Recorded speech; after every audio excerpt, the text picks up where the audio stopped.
Yeah, we did about 40 dates last year. Can't So I'm believe surprised he's not. I'm surprised he's not sick of me yet. it. You've got so much going on. You're prepping for this album. You got the CMT Awards coming up. That's a big deal. Yeah, it's nuts, man. A lot of stuff happening for the first time. New album. Never done that before, and then getting to do the award shows. But I've never been nominated. So it's just an honor, to be involved in this scene and to have a place here. It's really special.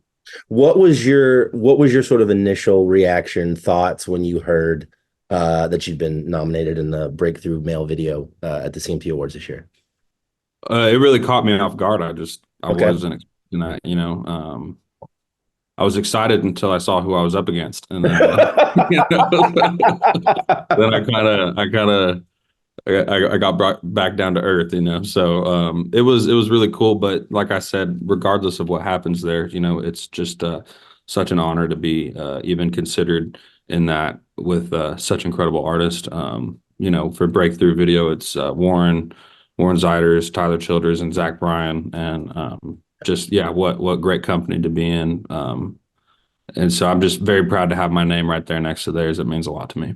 I agree with you that that's the four of you are stiff competition for one another, and I Right. think that I'd love to get your take on this, but I think that there's something really important in the fact that the four of you are representing the male breakthrough category uh, because you all represent something I guess something very important about the direction of country music, which is that it's clear that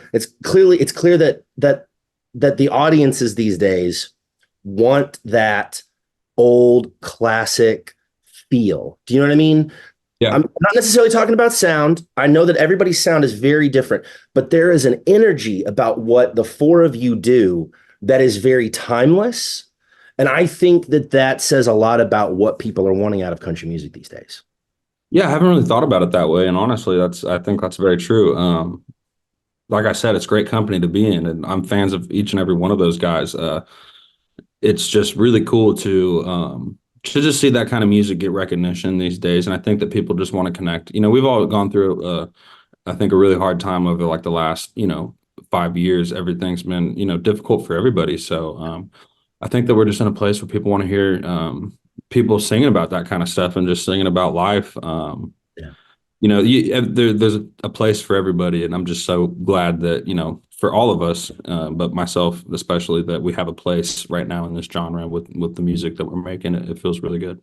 Have you been?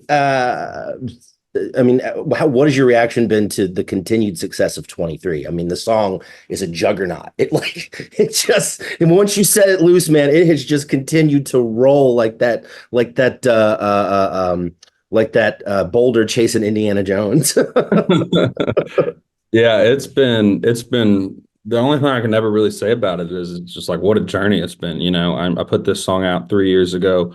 I wrote it about a year before that, and we went to radio with this a year ago. It's just been a really long process that has taught me a lot about just being patient and at the right time, the right things will come. And I think I was so eager, when I got off American Idol to find immediate successes and to have immediate successes. I'm like everybody expects this out of me, and I didn't want to disappear or not be relevant anymore. I wanted to be able to continue to make music, and I think at the time too, you want everything to happen so fast, but you learn just really to be patient, and everything happens at the right time. And I feel like, boy, did God teach me that lesson over and over again. As time goes on, yeah, you just learn to just be patient and let things run their course, and and that's all that you can do. You know what I mean? And I'm just so grateful that this is where we're at now. Um, I never would have guessed that we would have found continued success with the song, which has been really cool to see.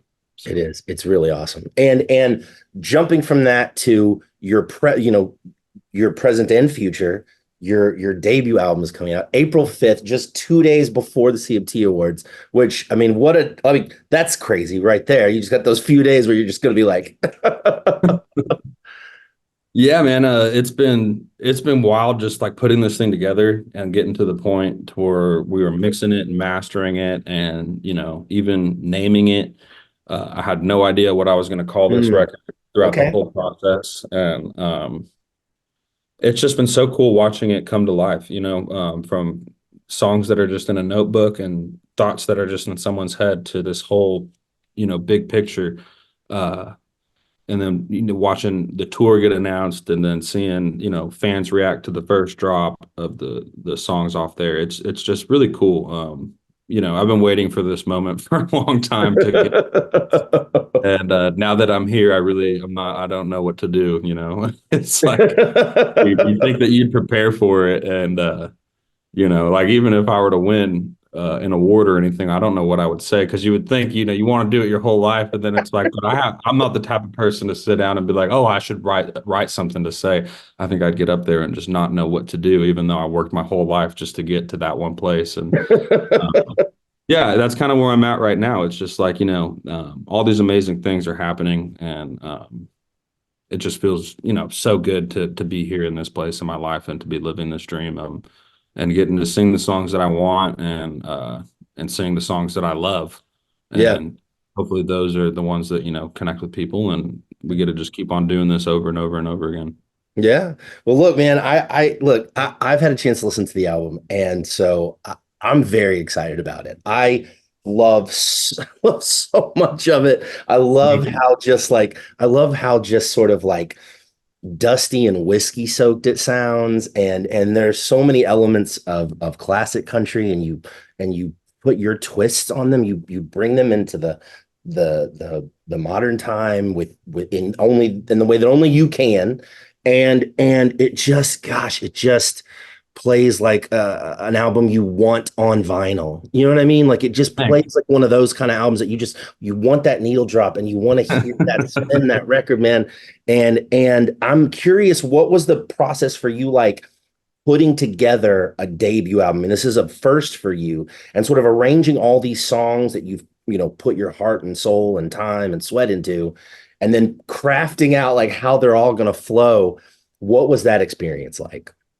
Well, thank you, first of all, for listening to the record. That means more, more to me than you realize, but thanks for listening to it. And it's hard to kind of put into words, without just going through it, I guess. I didn't know a lot of this stuff I do for my first time. I think people don't realize that either. It's like I've never done any of this stuff before. I'm just figuring it out, fake it till you make it. But like the sequencing was something that I just sat and listened to the record a bunch of times. And so I got a hair in my mouth or my mustache. I get Happens that every now all the time. Oh yeah.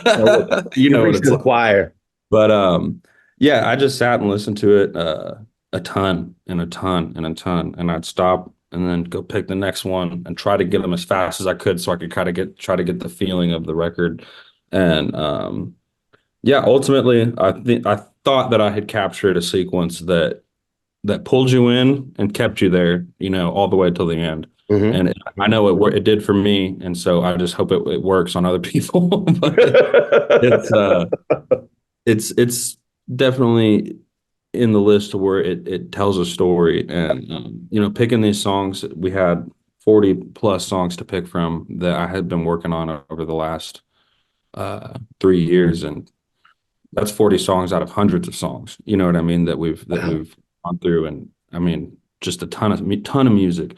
Yeah. So getting it down to just 12 songs that we were going to go in and cut was really hard. But what that said to me was that we genuinely had the best of the best stuff that I could come up with and to put Mm. onto the record. And I do think there's a few that we missed that we didn't get on there, but it's not like any of the songs on the record aren't just as good as those songs. So if we were able to, I think I would have made a 20 song long record or something like that. I wanted people to be able to sit down and finish it within the hour. So uh, we stuck with something that was a little more consumable. So I hear you. Those long run times are going around these days, man. There's a yeah, lot of I love them. a lot I of love people them doing the too. 20 song album. I'm happy to do it too. I think we just, when we started off recording, it was definitely like, let's put a good foot forward. And, Hmm. Hmm. and as an artist, you definitely recognize when you put out a single, and then you put out a body of work, how much more attention a single will get as far as plays and stuff than a large body. And Hmm. so it's almost kind of hard to say like we're going to put all these songs together, and a lot of them are going to get skipped over, even though we think that these are fantastic. Sure. And that's just how it works, and that's how people consume music these days. And that's just there's nothing I can do about that. So yeah, I think we put something together that stays, inside of this pocket, but also takes you on this long musical journey, and is just very true to who I am and who I want to be as a musician and as a singer and as a songwriter. Do you feel like the album sort of is a an amalgam of just your journey from American Idol and before to now? Like, does this album represent you over a multi-year period? Yes, definitely. I think it's not me now. It's Sure. definitely me in a lot of different phases of the last few years, and a lot of just even up to before all of this. Like, I wrote one of the songs on the record, "Drink You Off My Mind," when I was still working at United Rentals, Wow. and that's literally what that song's talking about, is driving up and down the highway each day, to Wow. and from where I was working, and what I was going through. And I came home from work one day and wrote that song, and no one's really heard it. So it's cool. Some of those versions of myself are pretty old and Sure. too far away from that. But still, it's part of my story and who I am. So it definitely represents me from before the success that I've found, and all the way up until this moment right now. But I think that that's something, what you're talking about is something so relatable for audiences and for listeners, for country music fans in general. And I think that that's a big part of why I say there's such a classic feel, such a classic energy, because those classic singers, those classic guys that we used to listen to, and I keep using that word over and over and over again, but that's what you felt when you listened to Waylon, maybe in Yeah. '75. When you Yeah. listen to, when you listen to Johnny and Willie and Chris Christopherson and these guys, you felt like they understood where you've been and they walked in the same shoes that you have. And so I think that that's what you're touching on is you're talking about this past life of yours, but also it's something very relatable to audiences and real recognizes real.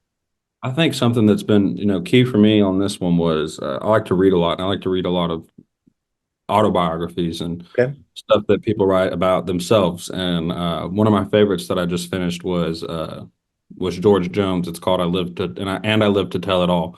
Incredible book, but he really talks about a lot of the struggles and stuff that I feel very familiar with because of how open and honest he is about a lot of it. And if you listen to a George Jones record, it's painful. There's a Yeah. lot of really Oh painful man. stuff in there that you just feel to your bones. Mm. Then there's also the really, honky tonkin' grooving songs. Yeah. And there's just something about that kind of stuff for me, at least, that I just value so much, is listening to someone else, talk about going through hell and coming back, Yeah. and I think it's just a cool, really human thing that you can do as a singer that can, just ultimately bring you closer to your listeners. I agree with you 100%. And I think that there's a lot of that on the album, and I'm really pumped for other people to hear it. Thanks, But man. before I let you go, before our time is up, I do want to make sure we mention that you're going out on tour this summer with Mr. Luke Bryan. That's very exciting. Yeah. Have you, I cannot recall, so please remind me, have you toured with Luke before? I feel like you guys Yeah. played together, but you toured Yeah. with him in the past? Yeah. We did about 40 dates last year. Can't So believe I'm surprised he's not sick of me yet. I'm still around, it. and yeah, he's one of the greats, and an awesome guy to look up to, and he's been such an advocate for me throughout my career, and always take my hat off and give all my thanks and respect to him for all the things he's done me and championed me into doing, and like 3 years after I got off Idol, and he's still taking me out on the road and keeping me under his wing and making sure that I learn the ropes, and from everything from my management to the people I've involved myself with. He's always Yeah. just made sure that I was on the right path. And, that's something that I'll never forget. So, yeah, anytime I get to do anything with Luke, I say yes. Or anytime he asks me to do anything, I'm always there. So, yeah, we get to go back out with Luke this year. Really exciting. And, we got the headlining tour, the Bad For Me tour. We got the record coming out so the fans can listen and come and sing along. And yeah, man, it's just a really, really, really exciting time and just happy to still be here.